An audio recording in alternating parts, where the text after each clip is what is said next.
Do you struggle to create and or stick to healthy habits? Or are you not sure where to start? If you answered yes to either of those questions, this video is for you. In this video, I'm gonna walk you through 7 simple habits that you can add to your routine right now that will help you to create the healthy lifestyle that you want and deserve. If we haven't met yet, hi, I'm Deja. I am a wellness enthusiast, a health coach, a mom, a wife, an entrepreneur, and I show stressed out moms and busy women simple ways to incorporate self-care into their busy days and empower them to create healthy habits that stick for life. I think it's common knowledge that there is no such thing as the fountain of youth, but there are plenty of ways and things that you can do to help you live a healthy, long, fulfilling, and happy life. You have the choice to make here.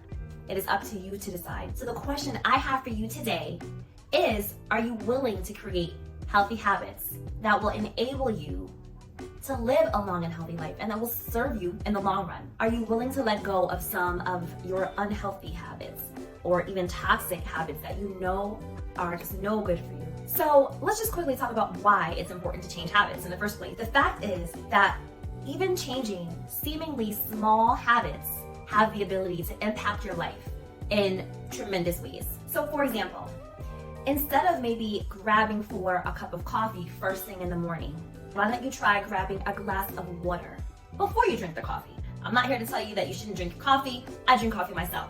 But again, instead of going for the coffee first thing, try going for the water first and starting your day off hydrating yourself. By making that very simple shift of grabbing a glass of water first, you are increasing your health because water is just so beneficial to your health. So starting the day off with that healthy habit and then hopefully continuing it throughout the day is adding, right? One simple thing that's just adding so much value to your life and that will benefit you in the long run. I am not here to tell you that you need to go on any crazy strict diet or that you need to start working out an hour a day or you need to join the gym. That's not what I'm here for. I am here to show you simple, easy things that you can do, just incorporate into your life. This does not need to be difficult or complex. What I do need to tell you and encourage you to do is to have an open mind. Be open to making some positive changes in your life, adding some simple, healthy habits, and be committed because at the end of the day, consistency is what matters most. So let's jump right into those 7 habits right now. The first habit I want you to do is create good routines. Many of us know that getting good quality sleep is very important for our health, but a key part of getting that good sleep at night is having a good routine in the morning and at night. Your body needs and craves routine and consistency, and your morning and bedtime routines are a very important part of that consistency that you need to build. So let's start by looking at how you go to bed. Instead of ending the night by scrolling your phone, try listening to an audiobook or a podcast or listening to some relaxing sleep sounds or ending the night in prayer and meditation. Hopefully, before you go to bed, before you get in the bed, you're actually brushing your teeth, flossing, cleansing your face, putting on moisturizer, getting on your favorite pajamas, whatever you do before you get in the bed. If you're a person who needs to set an alarm, like me, I set an alarm every night. Give yourself at least 7 hours of sleep. 7 to 9, but minimum 7 hours. And when your alarm goes off in the morning, I know that this is hard, but jump out of the bed right away. I know that you want to hit the snooze button. I do too. This is honestly something that I struggle with as well. But if you teach your body to get up once the alarm goes off and get your day started, that is going to benefit you for the rest of the day. Things that you can do in the morning are start your day with prayer or meditation or journaling or writing in your planner, writing out your to-do list for the day. This way, you begin the day grounded with a clear head and a sense of purpose as you move throughout the day. Everyone's bedtime and wake-up routine is gonna look different. I'm not saying that you need to do all the things that I'm telling you. So you need to figure out what routines are going to work best for you. And that's the key here, is find the routines that work for you, right? Because each of us needs things a little bit differently, and that's okay. It is perfectly okay that your routine may look different from my routine, but the key is that you have one. So by adding a healthy morning routine and a good bedtime routine, you will find that you'll have better rest, you'll feel more refreshed, and after committing to these routines, after a while of consistency, you will find that you have a whole new habit right in your back pocket. Habit number 2 is drinking plenty of water. So the benefits of drinking water are numerous. We're not going to get into all of that in this video. You should aim for 8 cups a day. One size does not fit all. You will hear me say that all the time. One size does not fit all. Some people may need more than 8 cups. Some people may need less than 8 cups. The idea here is that 8 cups is a good goal to aim for. So as you're increasing the amount of water that you're intaking, also what you can do is decrease the amount of sugary drinks or caffeinated drinks that you would drink during the day. Water is not only good for your body, but it's also good for your mind. The amount of water you drink actually affects every part of your life, from the health of your skin and your organs to the quality of sleep that you get at night. Increasing the amount of water that you drink each and every day, being consistent with that, getting your 8 cups or whatever your number is so good for your health and your longevity. If you're someone like me who doesn't always just like the taste of plain water, I get it. Especially if you're switching, right? And you're cutting back on the sugary drinks and the caffeinated beverages and you're replacing that with water, it's not always easy. So you can help yourself stay on track by doing a few things. First, keep track of how much you're intaking. And you can do that by counting how many water bottles you drink and you refill throughout the day. You can get a reusable water bottle. Speaking of reusable water bottles, this is my newest reusable water bottle that I just purchased last week because I wanted to get a better handle on how much water I was intaking and making sure that I'm getting enough. And so I got this bottle and I love it because it's 32 ounces. And so it has a marker on it. So start drinking at 8 a.m. By 1 p.m., I should have drank the whole bottle, which is 32 ounces, and then I would refill it in the afternoon, and then you have the markers for 2 p.m. to 7 p.m. So ideally, by 7 p.m., I've gotten in 64 ounces of water. And so it is amazing how something as simple as a reusable water bottle, that is nice. I love the colors, I'm loving it. I love that it has a straw, so I can just drink it without having to do that. I'm loving it, and something as simple as this has definitely encouraged me to stay on track and getting my water in.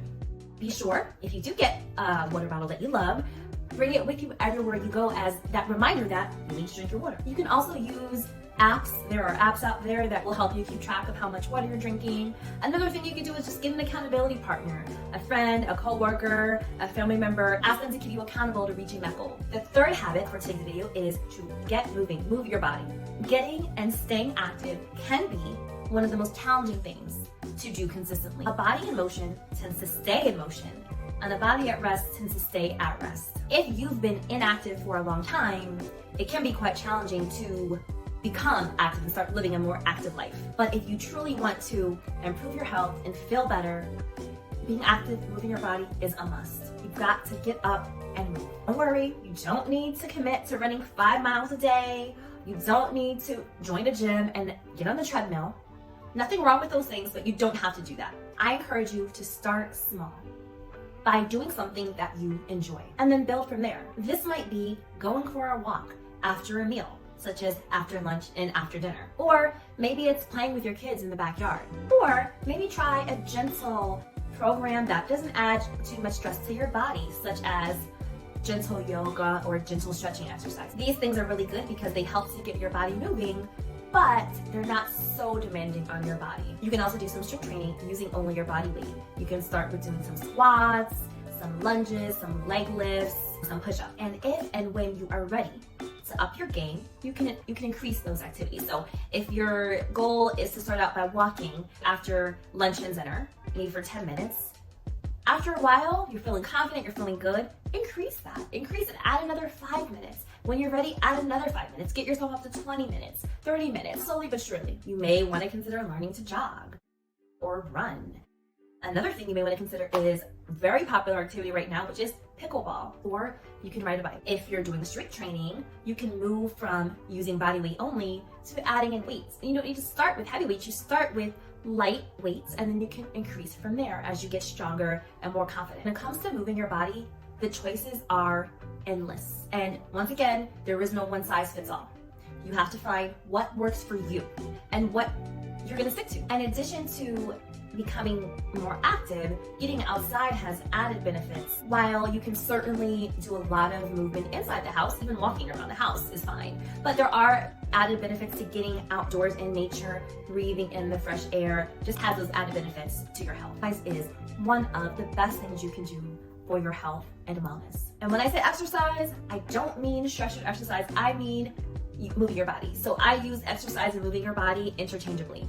Exercise and moving your body makes you feel better, not only physically, but also mentally and emotionally. Being active and staying active is one of the best things that you can do for your life and for your longevity. So the next habit is to make a nutrition plan. You can start building a better relationship with food by creating a nutrition plan that works for you. The key difference between a diet and a nutrition plan is that a nutrition plan, the way that I'm discussing it, is something that you develop that's tailored to you and your needs, rather than doing what someone else says you should do, eating a certain number of calories that someone else says you need to intake. You are the one that's going to determine for yourself what you need. What does your body need? Rather than counting calories or following a fad diet, you get to design the best plan that takes into account what your body truly needs to be healthy. Tracking the food you eat and determining what may be lacking in your nutrition plan is the first step that you can take. Simply start by observing the type of foods that you're eating and when you eat them, and begin to make changes to reflect your current needs. If you notice that you need to add some more nutrients to your current routine, talk to your doctor about possibly adding in some supplements as well. Many minerals and nutrients that our bodies need can be obtained through food. But that being said, supplements are always an option as well. Create a stress outlet. Holding on to stress is a bad habit that many of us have and we don't even realize it. And holding on to stress can manifest in so many ways. It can manifest physically by causing pain in various parts of the body. It can strain your mental and emotional health, which can keep you from enjoying the best parts of your life. So a simple, healthy habit that you can do to relieve some of the stress that you're holding on to is to create a stress outlet. This is a simple way to relieve stress from your daily life and keep it from negatively impacting your health. Managing this can be as simple as developing a habit of meditation and journaling. Spending time each day journaling your feelings allows you to look back and see your progress, as well as identify any areas in your life that may need some attention. And to avoid becoming completely overwhelmed, you can also make a commitment to avoiding things in your life which you know cause a lot of stress for you. Journaling about these high stress areas in your life can help you identify any additional stressors that need to be avoided. Bring a community together. Changing old habits for new ones can sometimes feel like you against the world, and that's a very isolating feeling. Needing a community or joining a community of like-minded people who encourage and push you to become the person that you are determined to be and to keep going and not give up is one of the most effective things that you can do. Your community can include your partner, your friends, your coworkers, your family members, or your neighbors, or a coach. Spend some time cultivating the community or finding a community and gathering people around you who know and love you and want the best for you in your life. Take a tech break. We're all using technology on a daily basis, right? But it can become overwhelming. I know for me, it does feel that way often. Take tech breaks that allow you to reconnect with yourself and others and with nature. Those things are very good for your health. So make a commitment to setting aside all forms of technology each and every day at some point in the day. Take advantage of this non-tech time and use that time to get outside, appreciate nature, connect with loved ones, and refocus your body and your mind. This is all up to you. You can do it. When you're stuck in a bad habit or a rut, it can take some time to get yourself out of it, to pull yourself out of that rut. But by refocusing on your health, you can rewrite your future with some new healthy habits. A significant component of these new healthy habits that you're going to build is a renewed sense of control over your life. Every decision that you make affects your health. Whether you're focusing first on developing a nutritional plan or moving your body more, just know that these small changes will improve your health, mentally, physically, and emotionally. And this attitude will pervade every area of your life. As you develop this attitude of believing that you have the power to make these changes, you start to believe in yourself and you believe that change is possible and that reaching your goals are possible. You'll gain the confidence to advocate for yourself and your needs by speaking up to doctors and other healthcare professionals about things that you're concerned about. There's no need to be ashamed your health and your wellness is vitally important, you need to speak out about what you're going through. You have to face it to fix it. Always remember, developing new habits does take consistency and dedication. But when you persevere, you will reap the benefits and discover that your health is better than it's ever been. There is no better time than the present to begin these new healthy habits that will lead to you having a healthier, happier, and longer life.